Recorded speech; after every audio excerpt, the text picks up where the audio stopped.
In an earlier video, I went through Wyoming's 5 domains related to computer science. As an example to highlight the importance of those domains, I used my own field of astronomy and specifically cosmology, the study of the wider universe. I want to drill down on part of that example now by showing you some of the images I was talking about and highlighting how we really do need computer science to be able to study the vast amounts of data that telescopes produce. To show you, I'm going to have to share some pretty pictures of the sky, which I love to do, and I'm going to switch over from talking to you in person, and instead I'm going to share my screen.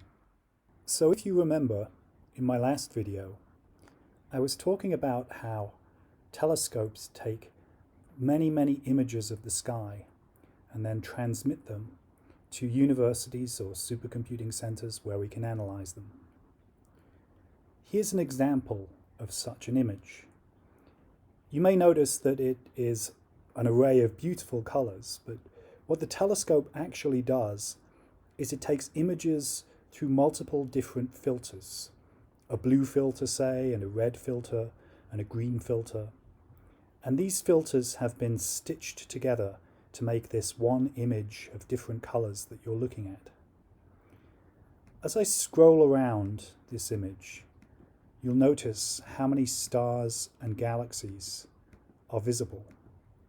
Stars, you probably already know, are the little circular points of light, and galaxies are something more like this thing over here, which is extended, and maybe this thing down here as well, and doesn't just look like a little dot of light. So imagine that you wanted to analyze this image and you wanted to look for a particular type of object. One object I'm particularly interested in, or have been throughout my career, is something called a quasar, or QSO, a quasi-stellar object.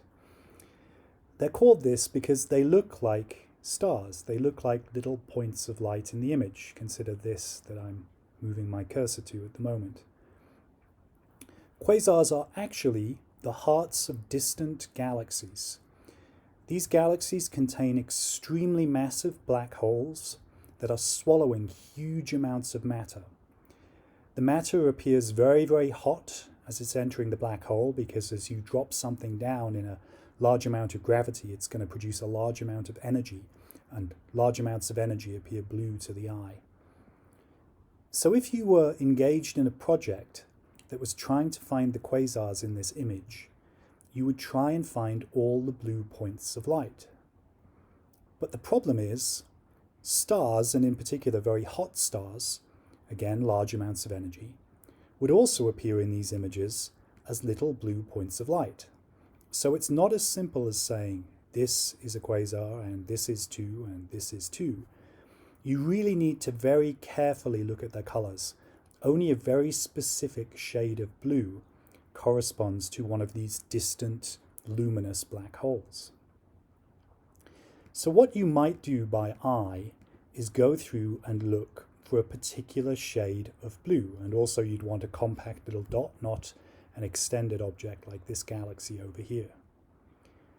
But the problem is, in the image I'm showing you right now, there are over 1,000 individual points of light that you would have to go through and carefully check their colors.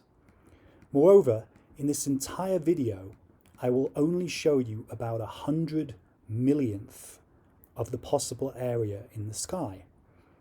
You can see what a huge problem this would be for an individual researcher.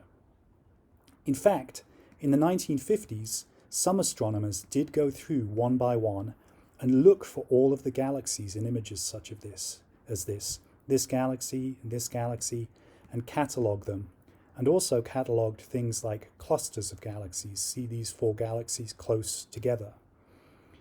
But you wouldn't want to do that with a huge amount of data and look for all the blue points of light, particular shades of blue that could be quasars. So what we have to do instead is rely on algorithms.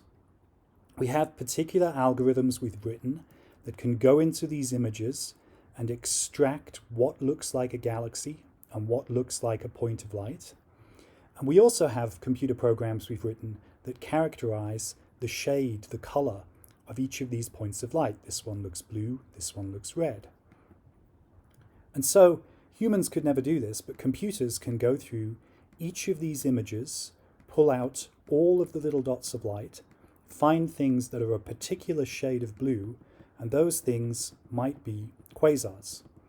We then go and use an automated telescope and place optical fibers on each of the little things that we think are quasars, the blue points of light, and obtain a spectrum of them.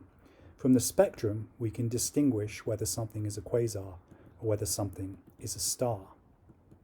So again, 1,000 objects per image that you're looking at, 100 millionth of the sky for this entire video, and you would have to go through each of those individual objects to look for ones that were a very specific shade of blue if you were interested in this particular science question of finding quasars, these luminous black holes at the hearts of distant galaxies. So I hope I've given you a feel for a real-world example from my own field that would be impossible to achieve without computing. No human could by eye go through 1,000 individual sources of different colours, over 100 million images in the sky, and decide which were a particular shade of blue, such that you wanted to follow them up to check whether they were quasars or stars. It's only in the era of computing that we've been able to address real-world problems such as these.